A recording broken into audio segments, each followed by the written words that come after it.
Yes. Testing the sound again. Testing the sound. Testing, testing. Is it okay? Perfect. Thank you.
Welcome to this press conference at the Royal Swedish Academy of Sciences. Välkomna till den här presskonferensen på Kungliga Vetenskapsakademin. We are on time, so the Secretary General and the experts will arrive 11:45. Vi är i tid, så att ständig sekreteraren och våra experter kommer att komma in här 11:45. Tack, hej!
Välkomna till Kungliga Vetenskapsakademin och den här presskonferensen då vi ska presentera årets Nobelpris i kemi. Welcome to the Royal Swedish Academy of Sciences and this press conference where we will present this year's Nobel Prize in Chemistry. We will keep to our tradition and start in Swedish and then continue in English. And you are of course welcome to ask questions later on in either language. Jag heter Hans Ellegren och är ständig sekreterare här på Kungliga Vetenskapsakademin. Till höger om mig sitter professor Johan Åkvist, ordförande för Nobelkommittén i kemi. Och till vänster om mig professor Heiner Linke, ledamot av Nobelkommittén för kemi och sakkunnig inom ämnet. My name is Hans Ellegren. I'm the Secretary General of the Royal Swedish Academy of Sciences. And to my right is Professor Johan Åkvist, Chair of the Nobel Committee for Chemistry. And to my left is Professor Heiner Linke, member of the Nobel Committee for Chemistry and one of the experts in this field. Årets pris handlar om en grundläggande upptäckt inom nanoteknologin. This year's prize is about a fundamental discovery in nanotechnology.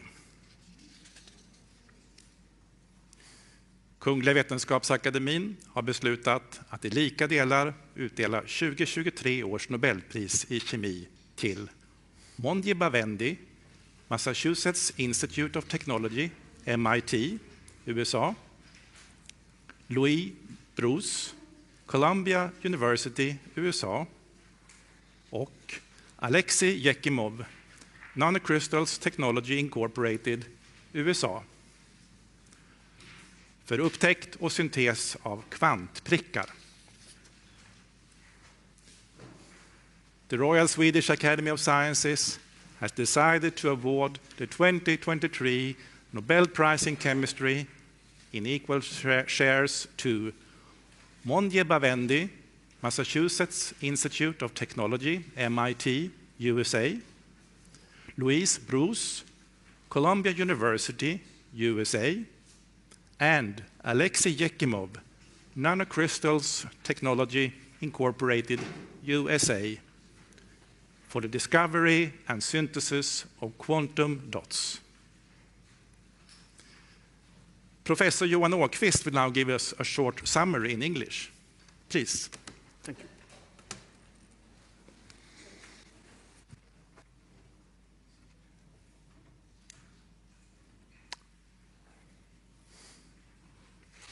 What you see here in these flasks, ladies and gentlemen, are quantum dots in a liquid solution. Well, you don't actually see them because they are truly tiny. They are what we call nanoparticles, only a few millionths of a millimeter in size. Each particle is a small crystal containing just a couple of thousand atoms. When things become this small, quantum mechanics starts to play all kinds of tricks. The nanoparticles in each flask are made of exactly the same simple substance. So how can they differ in color? Well, that, ladies and gentlemen, is a quantum effect. The particles are so small that their electrons start to get crowded. The smallest quantum dots shine in blue, while the bigger ones shine in yellow and red. They only differ in size, nothing else. And the size changes a lot of their properties, thermal, electric, magnetic, etc. The first observations of this effect were made by two of this year's laureates. Alexei Yekimov saw it for copper chloride nanoparticles immersed in a glass. And Louis Bruce observed it for nanoparticles floating freely in a liquid solution.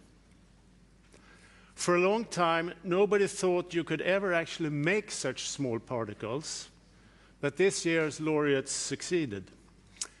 However, for quantum dots to become really useful, you needed to be able to make them in solution with exquisite control of their size and surface. Munji Bawendi invented an ingenious chemical method for doing just this. He could now make perfect nanoparticles of very specific size and very high quality.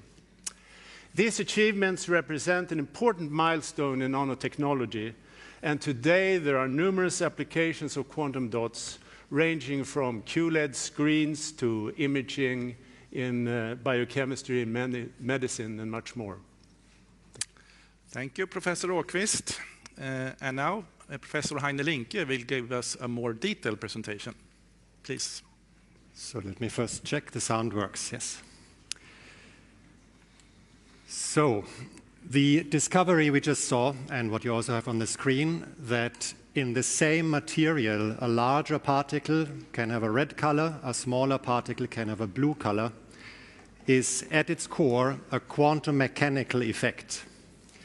Quantum mechanics predicts that if you take an electron and put it into a small space, the electron's wave function gets compressed. And the smaller you make the space, in this case the particle, the larger the energy of the electron.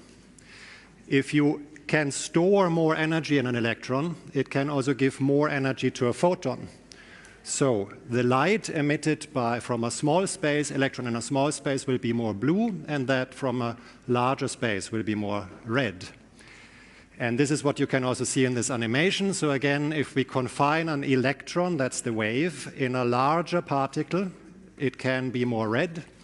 But as you compress, imagine making smaller and smaller particles, compressing the wave function more and more, you give the electrons more energy and they send out more blue light. In this sense, quantum dots are a new class of materials.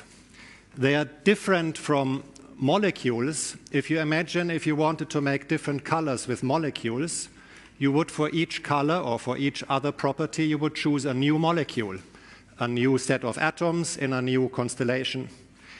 Quantum dots, however, have all the same structure. They have, in fact, the same structure as a bulk material would have. It's the same atoms in the same constellation, just that a small dot has fewer atoms and a bigger dot has larger atoms.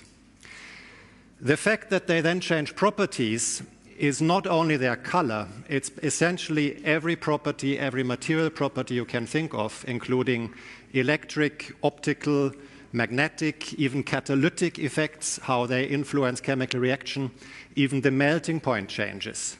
So in this class of material, you have found a way of changing material properties, not by changing the material, but just by the size. And this is a foundational discovery in nanotechnology, the ability to do this in a controlled manner using quantum mechanical effects. The prediction that this would be possible, the prediction that such an effect could occur in theory was made as early as the 1930s. But for the next 5 decades, it seemed near impossible to make such materials because not only do you need perfectly crystalline structures, and you need to control the size exactly, basically atom layer by atom layer, you also need a perfect surface property so that you can get these phenomena and these clear colors. This was not actually expected to be possible. The discovery that this is indeed possible was first made by Alexei Yefimov, who studied colored glasses. And by adding copper and chlorine to a glass, he was able to show first that the copper chloride formed as nanocrystals, so crystals with crystalline properties. He used deep insight into the physical chemistry to control the size exactly, was then able to show that the color of the glass correlated with the size of the particle, and not just in any way this straight line there means, because the straight line is a smoking gun, that this is a quantum effect. So all of this was done in one sweep of results. The discovery was made a second time in a different context by Louis Bruce in the United States, this time for particles in solution, freely in solution, available for further processing. This was done in the context of studying semiconducting particles for their catalytic properties. The vision was, and still is, in fact, to use light, such as solar light, to drive chemical reactions. So it's a form of solar energy conversion. He looked at relatively small particles and again noticed that the optical properties changed with size. This triggered a lot of interest. Just imagine the ability to suddenly be able to tune material properties not only by making new materials but by their size using quantum phenomena is of course very inspiring and triggered a lot of interest to see what could this be used for. But for the next 10 years this was difficult because the size was not quite well controllable enough, the quality was not quite good enough for real applications. Munji Bawendi discovered or invented a method for making these particles in a much more controlled manner, the trick being to precisely control the moment in time when nucleation, the beginning of the particle growth, first changes.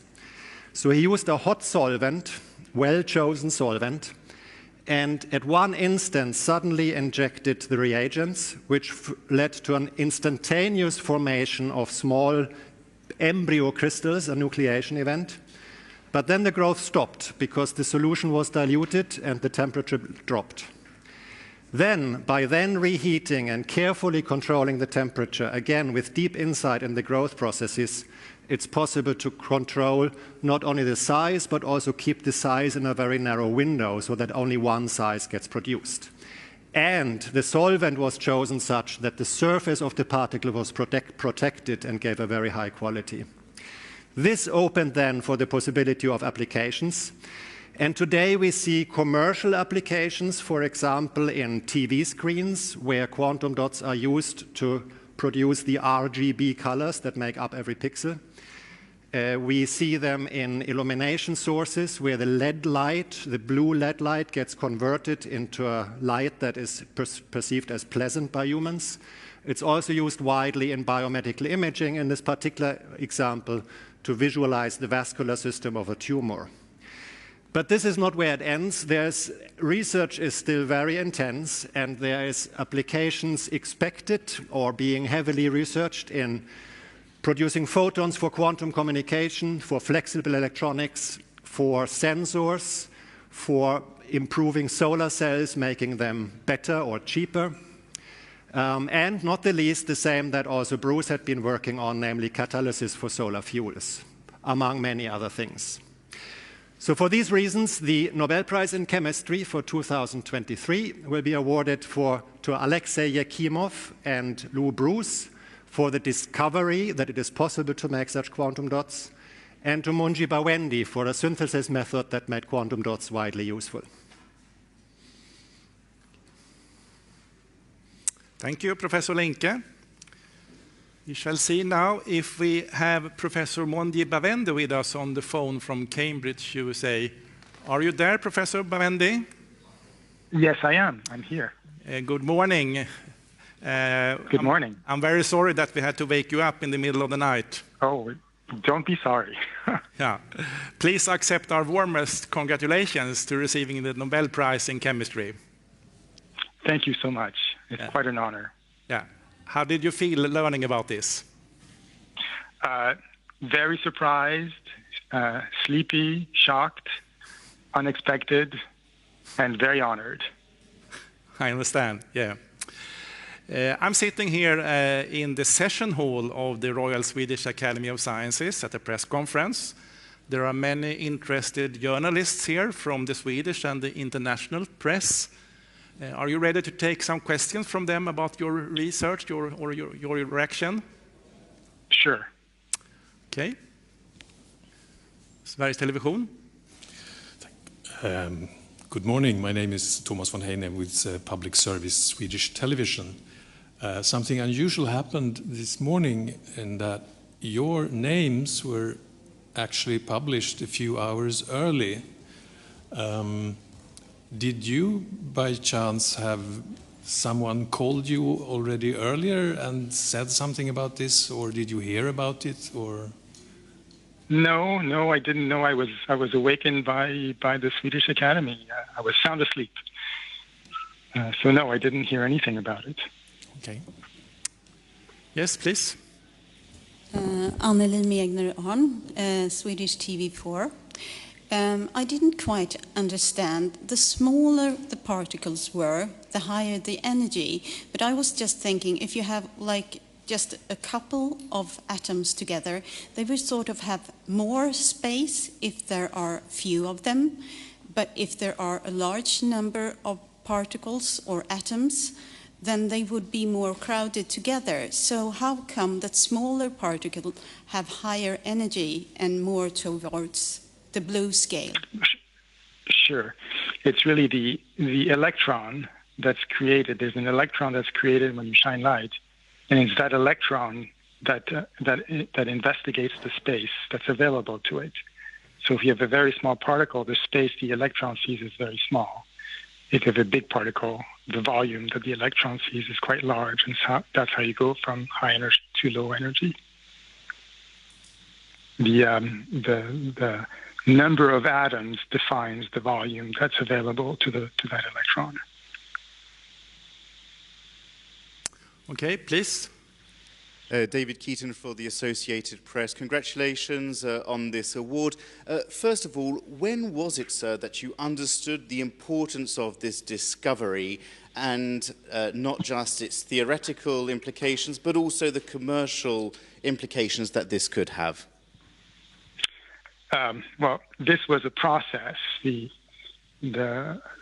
think that the community, because it became a larger community, realized the implications in the mid-90s that there could potentially be some real-world applications. Please. Hello, sir. Congratulations. Paul Rees from Al Jazeera English. As a scientist, do you ever have a feeling that you've done work that's so groundbreaking and important that maybe one day you'll get a Nobel Prize, or does it never really cross your mind?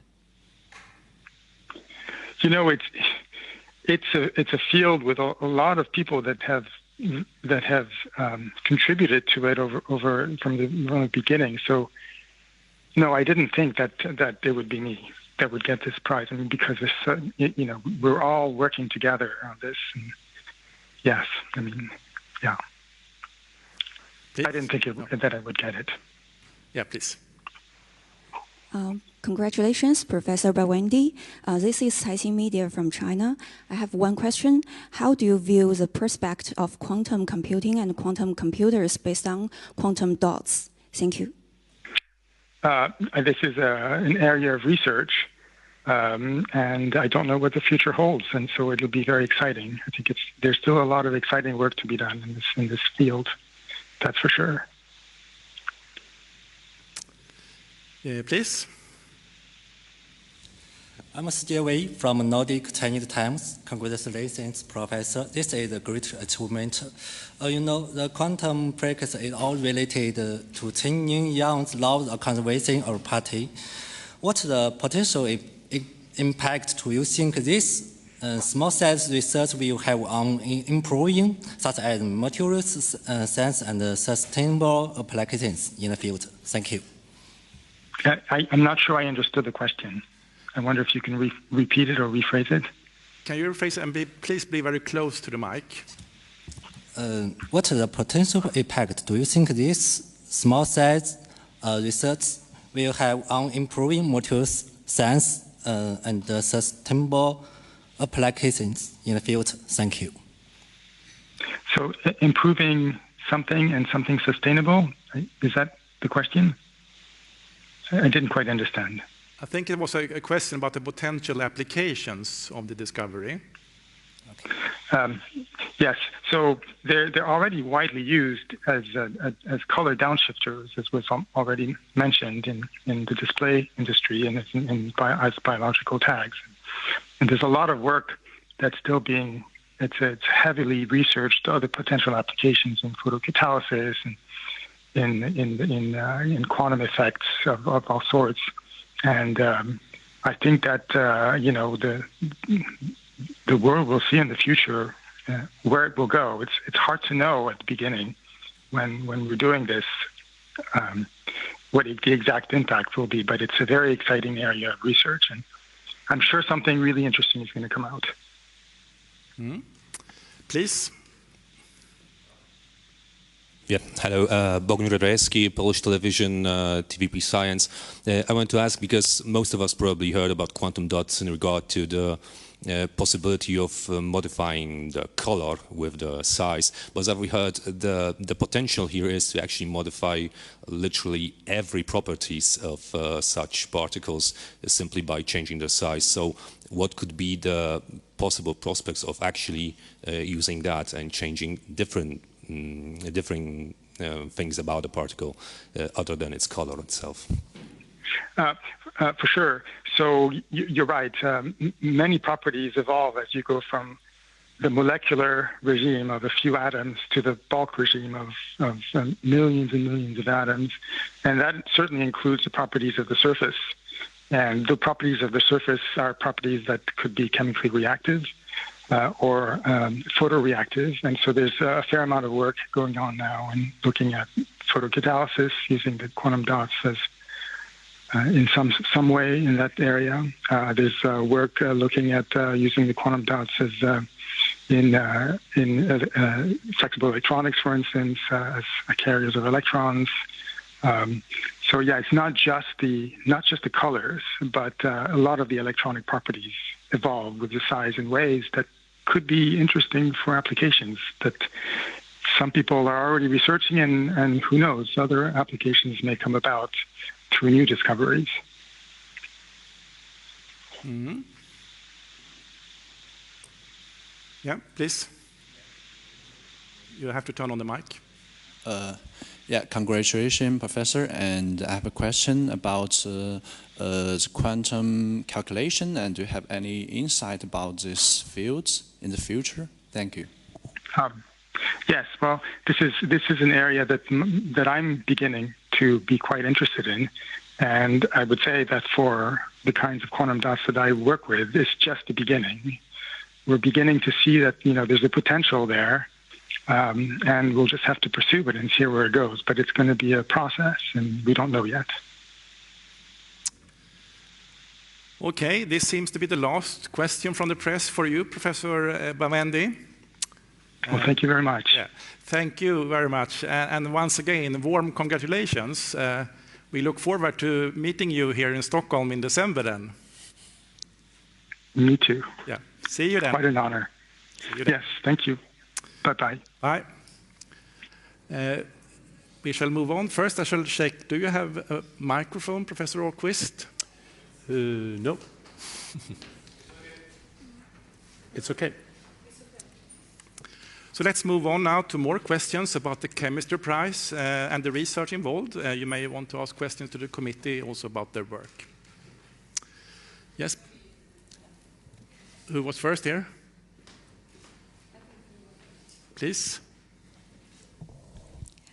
Hello, this is Caixin Media from China, and mostly the quantum research are mainly focused on physics. So why this year is given to chemistry? Thank you. Professor Åqvist or I think Linke? I can answer that. The way of making quantum dots, so there's a root of this field in semiconductor physics, I would say. Over many years, similar phenomena had been pursued in semiconductor physics, not at least in the 60s, 70s, when microelectronics was sort of experiencing its first boom. These quantum phenomena that are present, for example, in optoelectronics are confined into structures. They're more about devices than materials. The discovery here is for actually purifying quantum effects to actually become materials you can touch. You can dry these quantum dots. You have powders that are have these new material properties. And the methods of doing this come from chemistry, and in many ways also what you can then continue to do with them, for example, to treat them so that you can use them in biomedical applications, are methods of chemistry. And it's really chemists who have contributed to that field. Yeah, now. I wonder how your thoughts went when you decided to give a Russian scientist this award, giving this time with the war in Ukraine to shine the light on Russia and to invite him to the Nobel Prize dinner. I understand the question. First, we are not involved in invitation to the Nobel Prize ceremony. That's the Nobel Foundation that does that. When it comes to selecting prize awardees for the Nobel Prize, We simply follow the procedure of identifying the most important discoveries.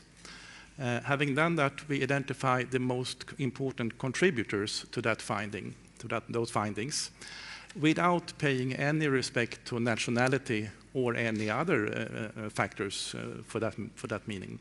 And that means that nationality doesn't matter here, and that's also exactly in accordance with the will of Alfred Nobel, who said that the most worthy person should receive the prize irrespective of nationality.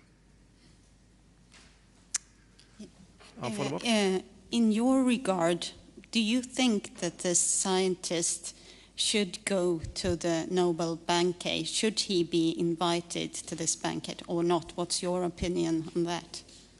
We don't have any opinion with that. We work with awarding the most important research, and then the Nobel Foundation is responsible for the ceremony. Yes, please. Yes, David Keaton from the Associated Press. In the early hours of this morning, the names of the winners and for the prize for which they, the science for which they were awarded was leaked in Swedish media. This was known for about 4 hours now. Would you care to maybe explain how this might have happened and provide sort of, safeguards? What are the safeguards that exist around this, around the prize in general? Thank you. Let me say that this is, of course, very unfortunate. We deeply regret what happened, for sure. There was a press release sent out for us for still unknown reasons. We have been very active this morning to trying to find out what actually happened, but at this place we don't know that. We deeply regret that this happened. The important thing is that it did not affect the awarding the prize recipients in any way. Nominating and evaluating Nobel Prizes is a very long process that goes on for a very long time. And a decision about the prize is not taken until the Academy has met, and the Academy met this morning. Please.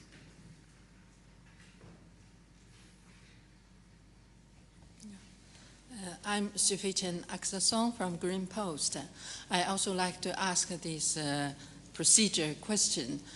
When you have the recommendation of the Nobel laureates, is one recommendation for these 3 persons, or is many recommendations and you put them together? How this works? Can you answer?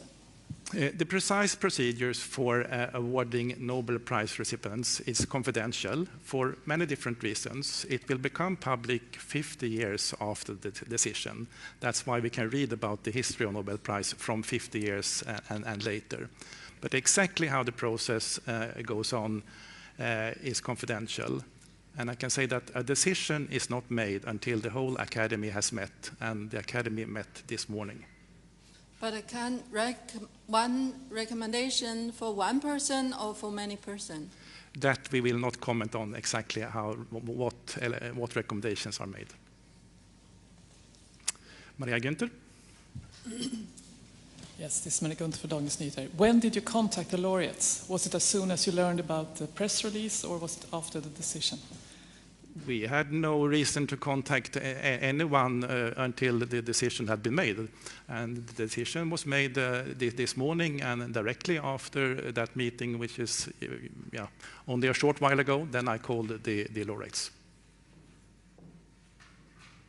Sorry, David Keaton again. Just to clarify, I mean, obviously these names were released in a press release at around 7:30. The meeting took place about 2 hours later. Could you maybe explain, is the meeting just a formal approval of this? Is the sort of decision made in advance, or do you have several suggestions that the committee has to approve, or is it more of a sort of rubber stamp seal of approval for the one that has been chosen by a smaller group of people? Thank you. The meeting is not just a formality. The Academy as a whole decides about who shall receive the Nobel Prize. That was the case also today. I can again only apologize and regret for that this information was sent out very early. But again, no decision is taken until it's taken.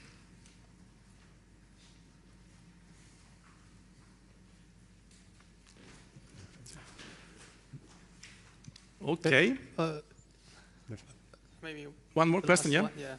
Scientific question. And the size of quantum dots and some fluorescent proteins are similar, so I wonder the differences between them. So this is correct. Fluorescent proteins are in the same size scale as quantum dots.